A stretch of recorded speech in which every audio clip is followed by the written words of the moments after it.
Hello बच्चों, let's read this question.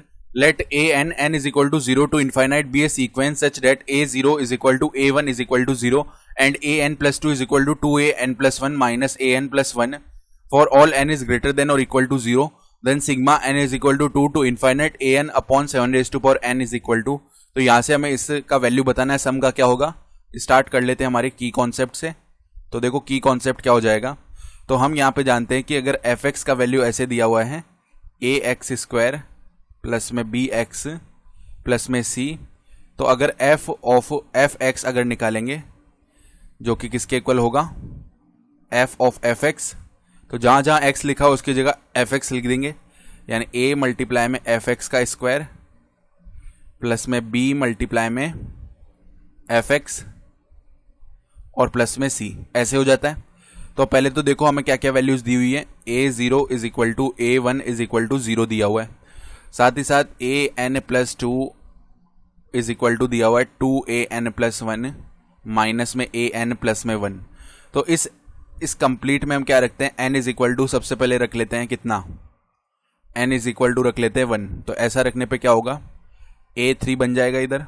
या चलो पहले n इज इक्वल टू 0 रखते हैं जिससे कि a2 तो ऑब्टेन हो पहले. ठीक है, तो n इज इक्वल टू 0 रखने पे a2 is equal to 2a 0 plus 1 यानी कि 1 हो गया, माइनस में इधर a0 हो जाएगा प्लस में 1.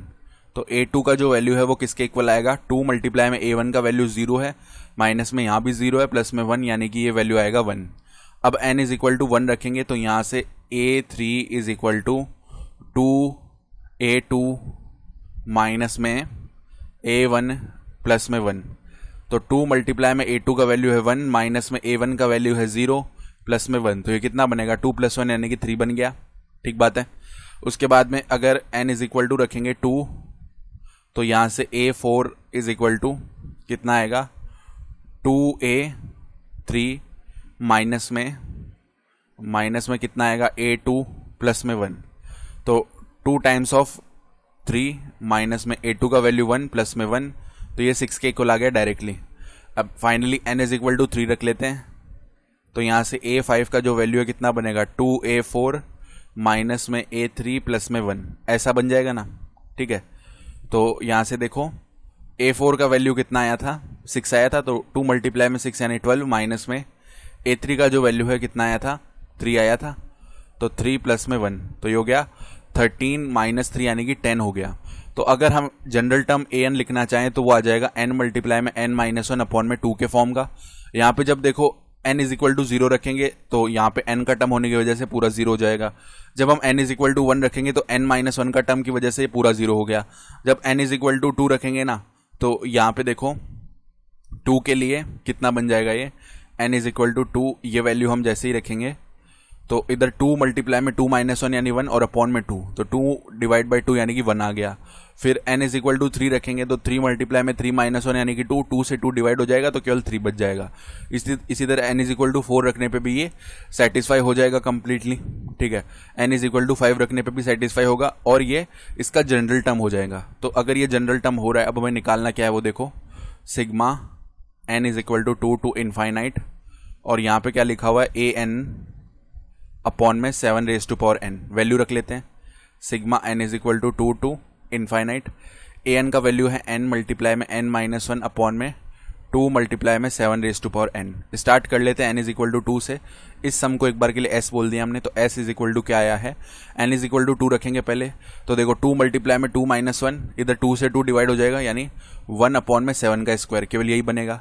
प्लस में then n is equal to 3 रखा तो 3 मल्टीप्लाई में 3 माइनस 1 यानी 2 अपॉन में 2 मल्टीप्लाई में 7 raise to power n, 7 raise to power 3 आएगा, सॉरी. ठीक है, तो 2 से 2 डिवाइड हो गया तो प्लस में बन गया 3 अपॉन 7 क्यूब. प्लस में इसी तरह n इज इक्वल टू 4 रखेंगे तो 4 मल्टीप्लाई में 3 आएगा अपॉन में 2 मल्टीप्लाई में 7 रेज टू पावर 4, 2 डिवाइड कर देगा इसको 2 टाइम्स तो ये बनेगा 6 upon 7 raise to power 4. Then n is equal to कितना रख लिया था हमने, n इज इक्वल टू यहाँ पे 2 3 4 रख लिया, तो n इज इक्वल टू 5 रखेंगे, 5 मल्टीप्लाई में 4 अपॉन में 2 मल्टीप्लाई में 7 रेज टू पावर 5, 2 से डिवाइड हो गया 2 टाइम्स, तो यहाँ पे ये बन जाएगा 10 अपॉन 7 रेज टू पावर 5. ठीक है, ऐसे टर्म्स चलेंगे और ये आगे and so on till up infinite जाएगा, अप टू इनफाइनाइट. ठीक है, या फिर चलो इसको एंड सॉन तक ही रहने देते हैं. तो इसको एक बार के लिए इक्वेशन 1 बोल दिया हमने। अब इक्वेशन 1 को हमने 1/7 से मल्टीप्लाई किया, ठीक है। तो दोनों साइड 1/7 से मल्टीप्लाई कर रहे हैं, तो एक टर्म छोड़ के लिखेंगे, यहाँ पे 0 लिख दिया। अब हमने क्या किया है, 1/7 स्क्वायर को मल्टीप्लाई किया 1/7 से, तो कितना आएगा 1/7 क्यूब। देन इधर कितना आएगा फिर 3/7 क्यूब को मल्टीप्लाई किया 1/7 से, तो 3/7⁴, इसी तरह 6/7⁵, ठीक है, प्लस में एंड सॉन, ये ऐसे ही चलता जाएगा। इसको एक बार के लिए इक्वेशन 2 बोल दिया। तो अब देखो यहाँ से हम क्या कर लेते हैं, इक्वेशन 1 माइनस में इक्वेशन 2 कर लेते हैं। तो s माइनस में s/7, इसका वैल्यू किसके इक्वल आएगा, 1/7² माइनस 0 यानी 1/7² बन गया, प्लस में 3/7 क्यूब माइनस 1/7 क्यूब, तो हो गया 2/7 क्यूब, प्लस में इधर 6/7⁴ माइनस 3/7⁴, तो 3/7⁴, प्लस में इसी तरह बनेगा 4/7⁵, प्लस में एंड सॉन, ये ऐसे चलता जाएगा। तो इधर बन गया 6s/7 इज इक्वल टू यहाँ पे 1/7 स्क्वायर, प्लस में 2/7 क्यूब, प्लस में 3/7⁴, प्लस में 4/7⁵, प्लस में एंड सॉन, ये आगे ऐसे ही चलता जा रहा है अप टू इनफाइनाइट। तो इसको एक बार के लिए इक्वेशन 3 बोल दिया हमने। अब इक्वेशन 3 को हम मल्टीप्लाई करेंगे 1/7 से, तो 6s/7² इज इक्वल टू, यहाँ पे भी देखो अब एक टर्म हम क्या करेंगे, छोड़ के लिखेंगे, पहले 0 लिख लिया, प्लस में 1/7² को मल्टीप्लाई करेंगे 1/7 से, तो 1/7 क्यूब, प्लस में इसी तरह 2/7⁴, प्लस में 3/7⁵, ठीक है, ऐसे टर्म्स बनते जाएंगे। तो यहाँ पे क्या हुआ, जब ऐसे टर्म बनते जा रहे हैं तो इस तरीके के टर्म्स आ गए, और आगे plus and so on till infinite है ये, इसको इक्वेशन 4 बोल दिया, ठीक बात है। अब हम क्या करेंगे, इक्वेशन कौन सी में से कौन सी सब्ट्रैक्ट करेंगे, इक्वेशन 3 माइनस में इक्वेशन 4, तो हमें क्या मिल जाएगा, 6s तो कॉमन आ गया, 1/7 माइनस में 1/7 का स्क्वायर, ये आ गया, ठीक है, और is equal to 1/7 square, plus में 1/7 क्यूब, प्लस में 3 - 2 यानी कि 1/7⁴, प्लस में 1/7⁵, एंड सॉन, ये ऐसे ही चलता जाएगा, ठीक है।